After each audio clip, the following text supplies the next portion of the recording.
নমস্কার বন্ধুরা, আজকে আপনাদেরকে দেখাবো দুধ পুলি কিভাবে তৈরি করতে হয়। তো এখন শীতকাল এসেছে, আপনারা সকলেই বানাবেন। তো দেখে নিন রেসিপিটা। তো চালের গুঁড়ো নেওয়া হয়েছে এবং তার মধ্যে নুন মিশিয়ে দিচ্ছে। এরপর নুনটাকে ভালো করে চালের গুঁড়োর মধ্যে মিশিয়ে নিচ্ছে।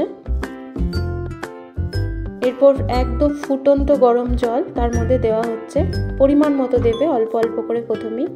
তারপরে দেখো জলটা যেহেতু খুব গরম, তাই খুন্তি করে ভালো করে মিশিয়ে নিচ্ছে চালের গুঁড়োর মধ্যে। এরপর দেখো আবার পরিমাণ মতো জল দিল, আবার খুন্তি করে মিশিয়ে নিচ্ছে।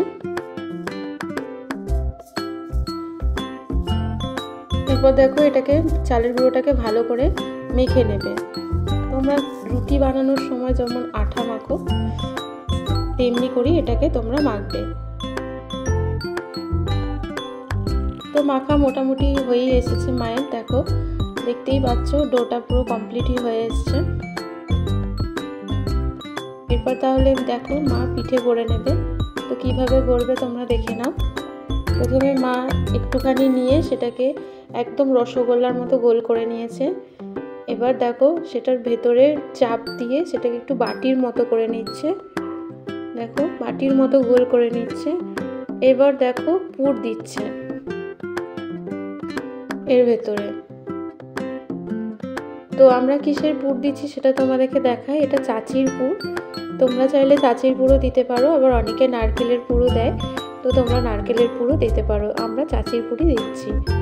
এরপর দেখো মা পুর দিয়ে দিয়েছে। এবার এর মুখটা বন্ধ করে দেবে একদম টিপে টিপে দিয়ে, এটাকে আবার রসগোল্লার মতো গোল করে নেবে।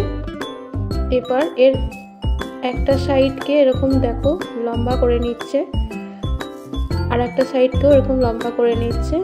দেখো এইভাবে পিঠেগুলোকে গড়ে নিতে হয়।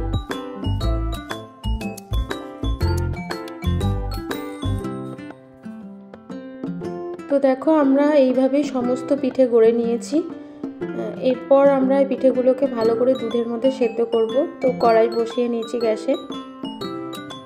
এরপর দেখো মায়ের মধ্যে দুধটাকে দিয়ে দিল।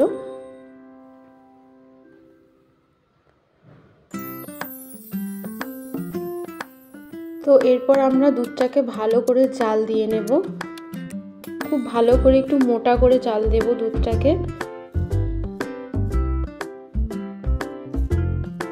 দেখো মা এরকম করে নেড়ে নেড়ে জাল দিচ্ছে, কারণ দুধটা এখনই ফুলে গিয়ে পড়ে যেতে পারে। এরপর পিঠেগুলোকে এক এক করে দুধের মধ্যে ছেড়ে দিচ্ছে মা।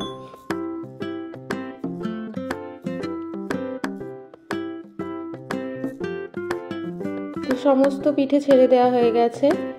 এরপর দেখো এটাকে একটু সেদ্ধ করার জন্য আমরা ছেড়ে দিয়েছিলাম।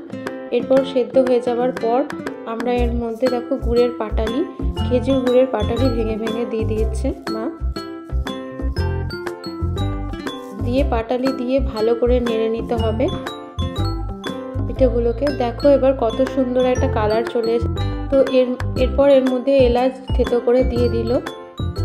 তো এরপর কিছুক্ষণ ফুটিয়ে নিলেই তৈরি আমাদের দুধ পিঠে।